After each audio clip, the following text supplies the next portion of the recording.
la démocratie implique l'acceptation des règles et non pas victoire coûte que coûte lors des consultations électorales. Nous avons le droit de participer aux consultations électorales, mais il faut que nous intégrions que lorsque vous allez à des élections, vous pouvez gagner, mais vous pouvez aussi perdre. Et l'accepter. Alors, est-ce que nous acceptons toujours les résultats des élections? Ces élections ne sont quand même pas toujours des élections frauduleuses. La construction que nous avons faite jusqu'à présent n'a pas laissé beaucoup de place aux valeurs. Et nous souffrons de ça aujourd'hui. Parce que dès qu'on enlève les valeurs dans la démocratie, ça n'a plus de sens. Aujourd'hui, toutes les dérives que nous connaissons dans ce pays, qui sont des reproches faits au mouvement démocratique, c'est parce qu'on a laissé les valeurs à côté. Tout ce qui donne, tout ce qui est comme fondement de la démocratie, la rigueur, la citoyenneté, le respect des principes, tout ceci a été laissé de côté.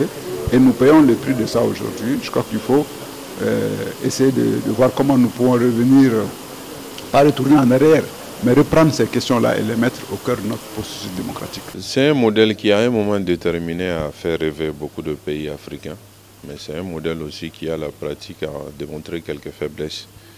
Je pense que c'est tout l'intérêt de l'exercice du CERM en collaboration avec la Fondation Friedrich Ebert, où on a questionné, où on compte questionner ce modèle sur les aspects institutionnels, sur les aspects des acteurs politiques, sur les aspects de la compétition électorale, comme on va le voir cet après-midi, et enfin sur les aspects liés au contre-pouvoir, la société civile, qui sont aussi indispensables à la démocratie. Donc sur tous ces éléments, il y a des insuffisances du dispositif démocratique, politique et institutionnel de notre pays. Comme dans tout pays, il y a des insuffisances, des déficits. Le plus important, c'est de les identifier, de partager ce diagnostic et de mettre en œuvre les réformes indispensables pour faire en sorte que le modèle puisse régénérer, fonctionner mieux à la satisfaction des Maliens. Parce que dans tout pays, dans tout système, il y a des faiblesses, il y a des failles. Il faut qu'on arrive à les identifier et sans complaisance, qu'on puisse prendre les mesures qu'il faut pour les corriger. Bon, les faiblesses de la démocratie malienne ne sont pas seulement les faiblesses des partis politiques. Nous avons un jeu institutionnel qui n'est pas équilibré.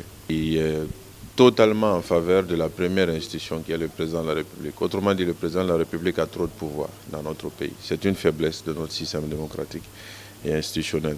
Au niveau des partis politiques, on en a plusieurs. Le fait que les débats, la réflexion, les propositions, les idées ne soient pas au cœur du projet des partis politiques qui sont devenus malheureusement des machines électorales qui vivent presque exclusivement au moment des élections. Autre élément, c'est la personnalisation. Le fait que l'alternance, que les règles de bonne gouvernance, de redevabilité ne soient pas des dispositifs prioritaires des partis. Le fait que la base n'anime pas véritablement, que les partis ne soient pas poussés par leur base, mais c'est plutôt le sommet qui gère, donc c'est le sommet qui tire. Et tant que nous avons un système comme ça, les partis seront coupés des populations, parce que les populations sont à la base. Donc ça, c'est des insuffisances importantes au niveau des partis qu'il faut qu'on apprenne à corriger.